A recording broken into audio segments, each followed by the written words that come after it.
हांडी रानी के गढ़ में कौन फहराएगा विजय पताका, क्या कहता है सलूबनगर विधानसभा सीट का समीकरण। नमस्कार, आप देख रहे हैं इन खबर राजस्थान के खास शो अपड़ो राजस्थान। मैं हूं आपके साथ सत्येंद्र शर्मा। मेवाड़ के स्वर्णिम इतिहास का महत्वपूर्ण ठिकाना सलूबनगर राजस्थान के इतिहास की उस घटना का साक्षी है जब एक रानी ने विवाह के 7 दिन बाद ही अपना शीश काटकर युद्ध के लिए तैयार अपने पति के पास भिजवा दिया ताकि राजा अपना कर्तव्य न भूले। यह रानी बूंदी के हाड़ा शासक की बेटी थी और उदयपुर के सलूबनगर ठिकाने के राजा चूड़ावत की रानी थी। इतिहास में इनका नाम हाड़ी रानी के नाम से भी जाना जाता है। हाड़ी रानी के त्याग की भूमि सलूबनगर उदयपुर जिले की 8 विधानसभा सीटों में से एक महत्वपूर्ण सीट है। यह उदयपुर के करीब 80 किलोमीटर दूर स्थित है। राजस्थान में विधानसभा चुनाव होने में महज चंद महीने शेष हैं। ऐसे में राजस्थान की मावली सीट का समीकरण क्या कहता है उसे आपको समझाते हैं। सलूबनगर विधानसभा सीट राजस्थान की महत्वपूर्ण विधानसभा सीट है। यहाँ 2018 में भारतीय जनता पार्टी ने जीत हासिल की। इस बार सलूबनगर विधानसभा सीट के परिणाम किस पार्टी के पक्ष में होंगे यह जनता को तय करना है। हम आपके लिए लाए हैं विस्तृत कवरेज जिसमें आप विधानसभा सीट पर प्रत्याशियों की सूची, पार्टी प्रचार व अन्य खबरों के साथ साथ जान सकेंगे यहाँ के विजेता, उप विजेता, वोट शेयर और बहुत कुछ। सलूबनगर विधानसभा सीट राजस्थान के उदयपुर जिले में आती है। 2018 में सलूबनगर में कुल 47% वोट पड़े थे। 2018 में भारतीय जनता पार्टी से अमृतलाल मीणा ने कांग्रेस के रघुवीर सिंह मीणा को 21,918 वोटों के मार्जिन से हराया था। इस विधानसभा के आंकड़ों का 46 साल का रिकॉर्ड है कि यहाँ जिस पार्टी का विधायक बना सरकार भी उसी की बनी है। हालांकि यह किंवदंती पिछले चुनाव में टूटी क्योंकि यहाँ भाजपा के प्रत्याशी ने विजय प्राप्त की। इसके बाद भी बीजेपी की सरकार नहीं बनी। पिछले 2 विधानसभा चुनाव से यहाँ बीजेपी के अमृतलाल मीणा विधायक हैं, इसलिए यह सीट कांग्रेस के लिए बड़ी चुनौती साबित कर सकती है। खास बात यह है कि कांग्रेस के वेलफेयर कमेटी के सदस्य पूर्व विधायक और पूर्व सांसद रघुवीर सिंह मीणा इसी क्षेत्र से आते हैं। इसी विधानसभा क्षेत्र से वह विधायक और उदयपुर लोकसभा सीट से सांसद भी रह चुके हैं। वह और उनकी पत्नी बसंती देवी दोनों विधायक थे। पिछले चुनाव में दोनों को हार का सामना करना पड़ा था, इसलिए यह सीट कांग्रेस के लिए चुनौती बनी हुई है। यही नहीं, हाल ही में मुख्यमंत्री अशोक गहलोत का यहाँ दौरा हुआ था।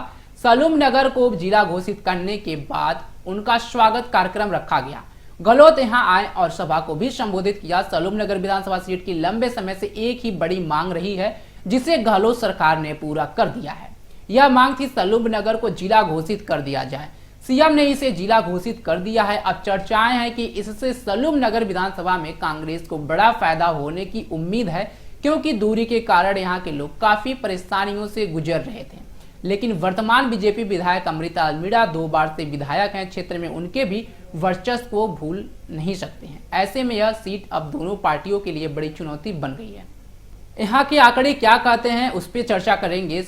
सलूबनगर विधानसभा सीट की खासियत यह है कि यहाँ जिस पार्टी का विधायक जीतता है जयपुर में सरकार उसी की बनती है।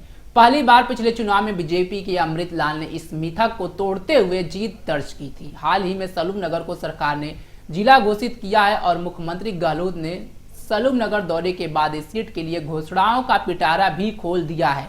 इसको देखकर लगता है कि सरकार के लिए सलूबनगर प्राथमिक सीटों में शामिल हो गया है। इस विधानसभा सीट की अगर बात करें तो CWC मेंबर रघुवीर मीणा और उनकी पत्नी बसंती देवी मीणा विधायक रह चुकी हैं। बसंती देवी अभी सराड़ा की प्रधान है। रघुवीर मीणा के लिए इस चुनाव में अधिक मेहनत करने की जरूरत होगी क्योंकि उनको विधानसभा चुनाव और लोकसभा चुनाव दोनों में लगातार पराजय का सामना करना पड़ा है। इस लिहाज से आसन चुनाव में उन्हें अतिरिक्त मेहनत करने की जरूरत होगी। वहीं बीजेपी के लिए सीट पर अपनी जीत को बरकरार रखना भी चुनौती भरा हो सकता है क्योंकि एकमात्र चुनावी मुद्दा अब अप्रासंगिक हो गया है। ऐसे में जीत के लिए बीजेपी को कुछ नया मुद्दा खोजना और उसको प्रासंगिक बनाना सबसे जरूरी होगा।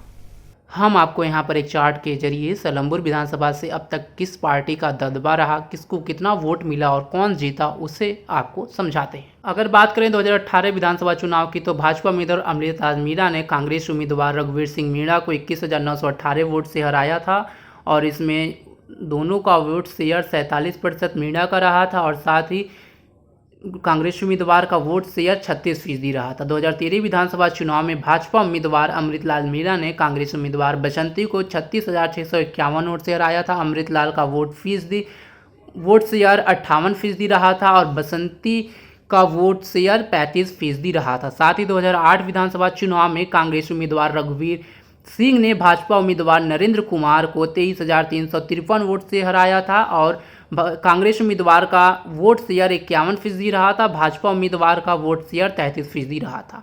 2003 विधानसभा चुनाव में भाजपा उम्मीदवार रामरत्न बैरवा ने कांग्रेस उम्मीदवार महावीर प्रसाद मोची को 3,510 वोट से हराया था। भाजपा उम्मीदवार का वोट शेयर 49% था, जबकि कांग्रेस उम्मीदवार का 45% वोट शेयर रहा था। 1998 विधानसभा चुनाव में कांग्रेस उम्मीदवार देवीलाल बैरवा ने भाजपा उम्मीदवार कैलाश मेघवाल को पूरे 5,102 वोट से हराया था। कांग्रेस उम्मीदवार का वोट शेयर 52% रहा था, जबकि भाजपा उम्मीदवार का वोट शेयर 46% रहा था। 1993 विधानसभा चुनाव में भाजपा उम्मीदवार कैलाश मेघवाल ने कांग्रेस उम्मीदवार को 8,545 वोट से हराया था और भाजपा उम्मीदवार का वोट शेयर 52% था, जबकि कांग्रेस उम्मीदवार का 41% था।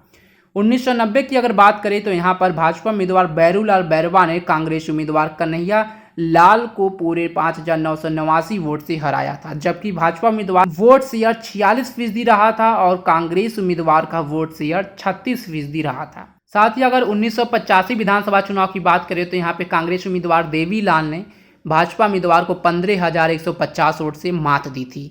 भाजपा उम्मीदवार का वोट शेयर 30% रहा था, जबकि कांग्रेस उम्मीदवार का 68% था। 1980 विधानसभा चुनाव में कांग्रेस उम्मीदवार देवीलाल भाजपा उम्मीदवार की बैरूलाल को 11,590 वोट से हराई थी, जबकि उनका वोट शेयर 64% रहा था और भाजपा उम्मीदवार बैरूलाल का वोट शेयर 27% था। 1977 विधानसभा चुनाव में जीएनपी उम्मीदवार बैरू ने कांग्रेस उम्मीदवार देवी को 7,475 वोट से मात दी थी। भैरू का वोट शेयर 62% रहा था, जबकि कांग्रेस का वोट शेयर यहाँ पर 37% था।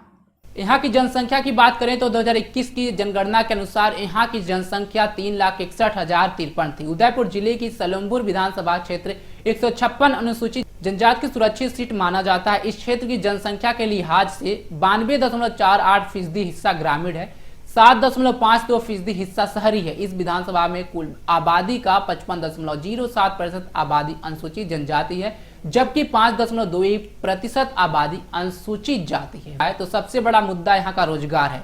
सलूम नगर विधानसभा में 3 पंचायत समितियां हैं। बड़े कस्बों की बात करें तो सलूम नगर, सराड़ा, रावण, जैसमंद, गिंगला, करावली है। यहाँ जिला घोषित करने के अलावा 2 अन्य मांगे भी हैं।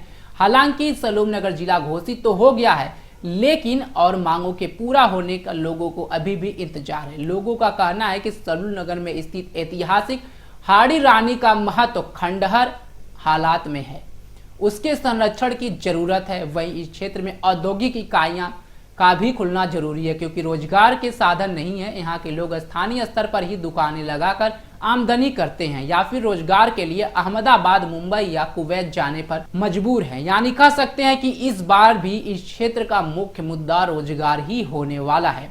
राजस्थान से जुड़ी तमाम खबरों की जानकारी के लिए और राजस्थान विधानसभा के 200 सीटों की बारीकी समझने के लिए आप जुड़े रहे हमारे साथ और देखते रहे इन खबर राजस्थान। नमस्कार।